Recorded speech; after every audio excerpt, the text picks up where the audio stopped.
Pernah tak korang duduk depan chat dan tiba-tiba terdengar satu bisikan? Buy now, sell now. Padahal tak ada setup, tak ada confirmation. Tapi hati tak sabar. Jari dah gatal, tangan nak klik buy atau sell. Kenapa rasa tu terlalu kuat? Seolah-olah ada sesuatu sedang mendorong korang.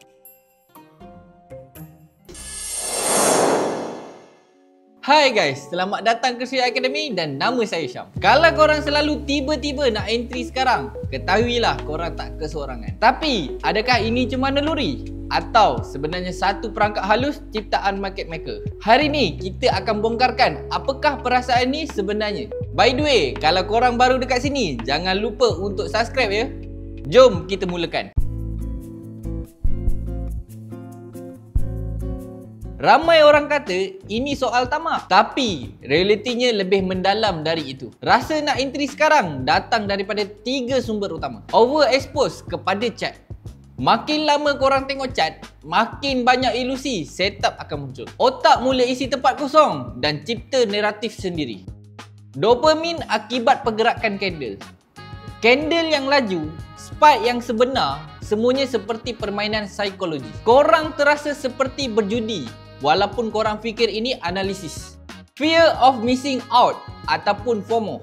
Korang nampak candle bergerak, korang takut ketinggalan. Korang takut kalau tak masuk sekarang, peluang akan lesap.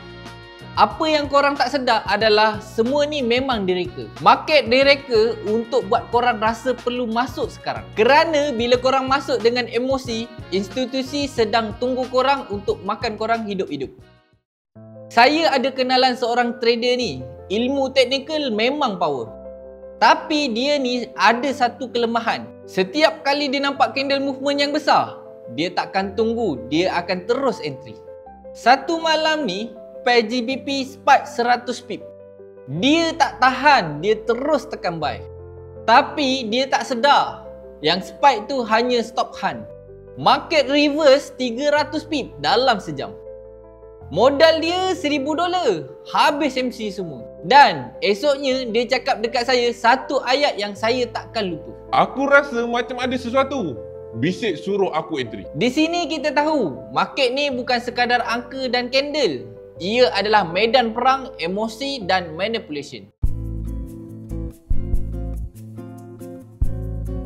Ada teori dalam dunia psikologi trading yang jarang dibincangkan. Ia dipanggil setiap candle yang naik mendadak adalah trigger visual. Ia aktifkan memori profit yang pernah korang capai dulu. Otak rekod semua kejayaan yang lepas dan hubungkan dengan candle semasa. Maka korang rasa ini peluang yang sama macam dulu. Padahal bukan.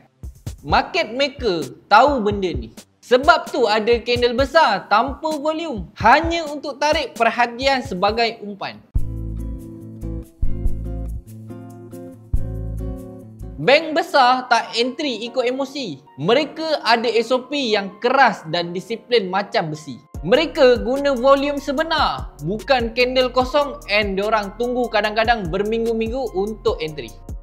Berbeza dengan retail trader, kita entry sebab rasa, tapi diorang entry sebab data. Dan inilah sebab kenapa retail trader sentiasa kalah.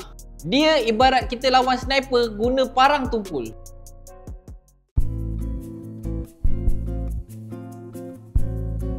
So, macam mana cara nak atasi rasa nak entry sekarang ni? Pertama, tulis trading plan sebelum tengok chart.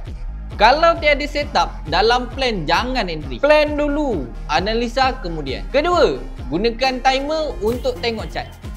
Maksimum 20 minit sejam. Janganlah terlampau lekat dengan skrin. Ketiga, tampal sticky note dekat monitor korang. Tiada setup bersamaan, tiada entry. Korang kena ingatkan diri selalu. Keempat, amalkan nafas fokus. Bila rasa nak entry tu, tarik nafas 4 saat, tahan 4 saat, lepas 4 saat dan tahan 4 saat. Dengan ini, ia boleh bantu korang untuk reset emosi korang. Kelima, simpan trading journal emosi. Catatkan bila korang terasa nak entry, kenapa korang nak entry dan apa trigger korang untuk entry. Bila korang dah dapat kenal pasti apa yang trigger, korang boleh kawal emosi ni. Kesimpulannya, Ramai sangka musuh mereka adalah broker atau speed besar. Tapi musuh sebenar adalah satu suara dalam kepala yang selalu bisik entry now. Kalau korang tak atasi untuk hilangkan suara tu, korang akan terus kalah. Tak kisahlah berapa power pun teknik korang tu. By the way, kalau korang nak belajar lebih mendalam tentang trading, korang boleh join kelas saya secara percuma saja. Saya akan guide korang secara full dari segi teknikal, emosi dan fundamental. Korang tekan je link dekat bawah dan contact admin. Okey, ini sahaja daripada saya dalam video kali ini. Jangan lupa untuk like dan subscribe. Kita jumpa video akan datang. Assalamualaikum.